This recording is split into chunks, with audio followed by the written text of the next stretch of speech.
Hi, friends. Today we'll continue our writing unit. Today, your main lesson to complete it will be writing. We talked about creating a plan in order to respond to our essential questions. And what you guys did was you guys took notes to help you, which was your plan to help you with your response to that essential question of, let me go down if you see, essential question of what traits do animals have that help them to survive in the environment? Discuss the effects of these animals' characteristics. So if we remember, that was our essential question. Today, actually, what I'm going to do is I'm going to model and show you what a proficient response to that question would look like. Okay, again, so I am going to show you what a proficient response to that question would look like. Before I even show you my response to that question, I want to go over the rubric with you. So we talk a lot about the rubrics, and these rubrics are kind of like a checklist that helps us when we're writing to make sure that we have fully comprehended our question that we need to answer, and that our writing is on point with grade 3 level. So this is just some of the expectations, and these things, while you're creating your response, if you check them off, it will help you. So comprehension, key ideas and details, demonstrates accurate and full comprehension of the idea. So that means you really understood what the question was asking you and you answered the question correctly. Development, so that kind of refers, and I'm just going to read off, addresses the prompt. Did you answer the question? Okay, that's what that means. Did you use, and I'm going to that second bullet under development, did you use reasoning, details, text-based evidence? So did you use evidence from the text to explain your answer? Organization. Okay, and that just talks about the way that you organize, which is why this organization piece is going to really come in handy when you create that plan first. So is your piece organized? Does it have an introduction? Does it have a conclusion? Does it make sense? Okay, clarity of language. Do you use those linking words and phrases? We talked about, for example, for instance, although, the time words, first, next, then, last, whatever your piece needs. Does it have that to connect your ideas? Descriptive words, okay? And then, of course, the last part is our knowledge of language and convention. So that just is, were you able to,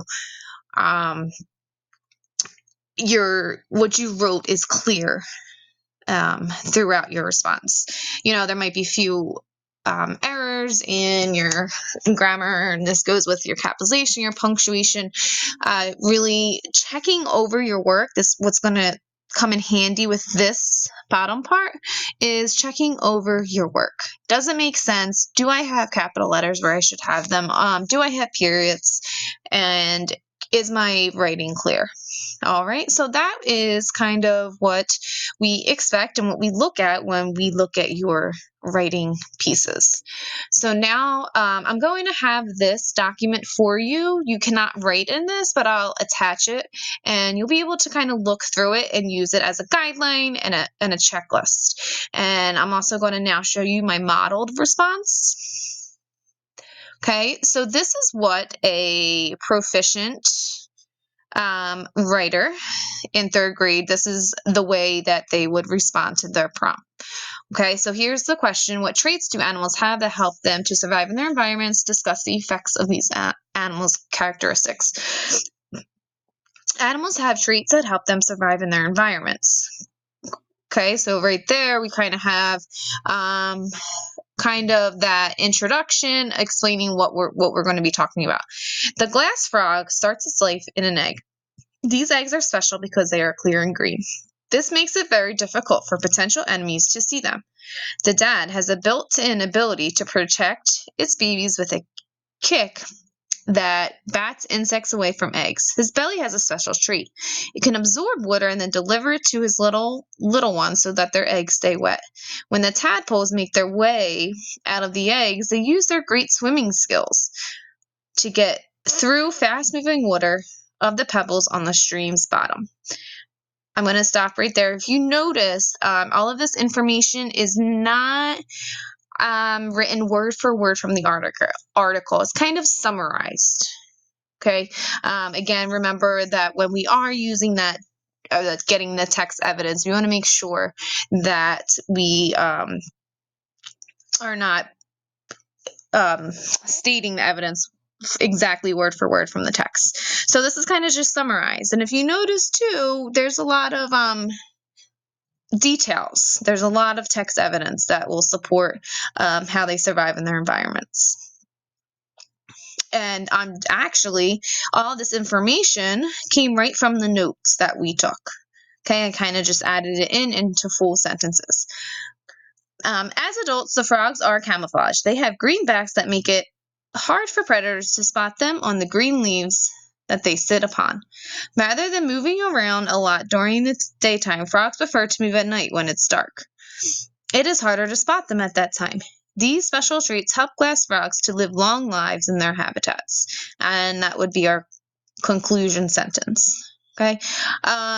So this would be a response that answered our question, had our text evidence, had an introduction, had a conclusion, and the content is clear, it's organized, and it sounds good. Now, in this one, I don't particularly see a lot of those linking words, but that would be something to add. For example, in the text, it said all those things that you guys have learned with the races response, you can also use as well in this type of response. All right. So now, today you're actually not going to, answer this question. We already just did, and this was just to show you, to model for you what good writing looks like and sounds like in this type of response. So today, you're going to get to complete a written response, but using a different question. So that brings me over here. You are going to see this attachment, and you're going to open it up, and you should be able to type on this. The prompt is using evidence from the text. Notice I highlighted that, our little evidence from the text. Explain why Glass Frog Survivors is a good title for the text. Okay, now this is that independent practice where you are to complete this on your own independently.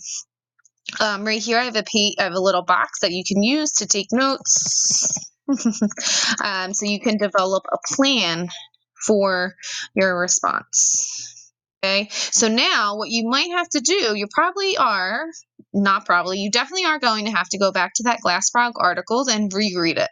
And this time, your purpose for reading is to be able to take information that explain why Glass Frog Survivors is a good title for the text.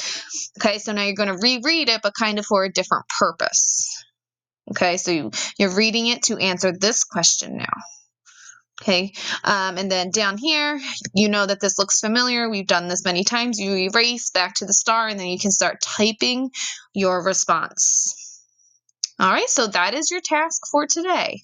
You're going to reread Glass Frogs. You are going to complete this Google Doc with your new question, and you will also have this document that you can go back and check your work. If you get stuck and you don't know, you're wondering, is my response good? You can use this model response to help you as well.